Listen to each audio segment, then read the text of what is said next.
When some NBA players shoot a basketball, it looks like poetry in motion. A work of art beautifully perfected from thousands of shot attempts and years of practice. When other NBA players shoot a basketball, it looks like your 8-year-old cousin just picked up a basketball for the first time in his life and threw it at the hoop. We are more interested in those players who somehow managed to make it to the most competitive basketball league in the world with a shot form that rivals Travis Scott's jumper. Stick to rapping, Travis. Up first, we have the man, the myth, and the legend, Shawn Marion. Shawn Marion's shot form is infamous in the NBA community because when he shoots the ball, it looks like he's trying to make a chest pass to the basket. But he somehow managed to make it work, earning a career 33% shooting percentage from 3. The only problem with the shooting is just that it wasn't consistent. In his 2001-2002 season with the Phoenix Suns, he shot 39.3% from 3, making him one of the best in the league. But on the Mavericks, he shot as low as 15.2% from 3, which ironically was the season that the Mavs won the championship in 2011. That year, Marion wasn't just a liability on the 3-point line, but he was more like a nuclear threat. Luckily for the Mavericks, he didn't shoot many threes, especially in the playoffs, with him only attempting 5 threes throughout the championship run and hitting a whopping 0 of them. There has been speculation into why Marion's shot form looked so funny, and to explain one theory, I want you to look at this picture. Do you notice anything off? If you saw his left pinky finger bent, you have a good eye. It's rumored that Marion had to develop his shooting form because of his left pinky finger being permanently bent because it got dislocated so many times throughout his career. Regardless, Marion, a 4-time All-Star, never let his shooting form stop his success. But someone who did let their shooting stop their success would be Kidd-Gilchrist. A former number 2 pick in the 2012 NBA draft, Kidd-Gilchrist was expected to perform better than how he did in the NBA. Although there were bright moments in his career, his jump shot was never one of them. At first glance, Kidd-Gilchrist's jumper doesn't look that bad until you look closer at his release. His elbow is dragged completely across the left side of his body for a very awkward, uncomfortable shot. Every time I see him pull up, it makes me think that he dislocated his shoulder, and this shot form really showed in the stats. Kidd-Gilchrist was a career 27.2 3-point shooter, much below the average in the NBA, and even though he was a slasher, that is not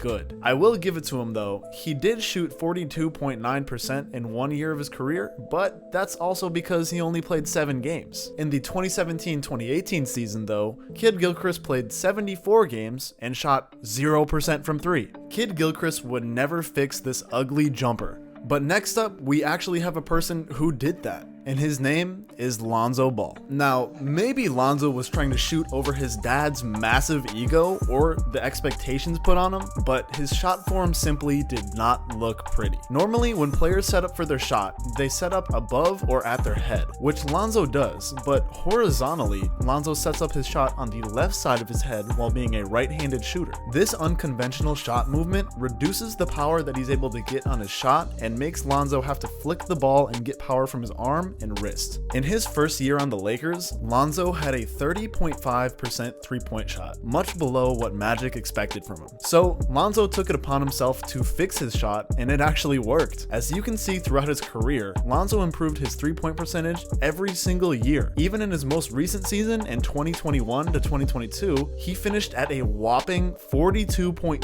3-point percentage. But due to injury, Lonzo hasn't been able to make it back on the court since the end of the 2022 season. We all hope that he's able to fully recover and get back to shooting like an absolute sniper. The next man on our list though, doesn't shoot like a sniper, but more like a blind clone trooper, and that is Ronnie Brewer. Ronnie Brewer has an abysmal 25.4% 3-point shot over his whole career and has one of the most interesting free throws ever to be attempted in the NBA. Instead of one fluid motion at the line, Ronnie decided that it would be a great idea to pause the shot at the very end. Why, Ronnie? Why? His free throw form was so bad that 1 year of his career, he actually shot 0% from the line. But I have to give him a pass for that because upon further research, he only attempted 2 free throws the entire year. One thing I will not give him a pass for, however, is having a career 67.5 free throw percentage, shooting 10% lower than the league average and much lower for his position, which was a shooting guard. I can only imagine the fear in the Utah Jazz fans' hearts when he had to go to the line line, a fear that could only be rivaled when Joakim Noah was anywhere further than 5 feet from the hoop. A former Defensive Player of the Year and 2-time NBA All-Star, Joakim Noah was a threat on the defensive end for the opposing team, and he was a threat on the offensive end for his team.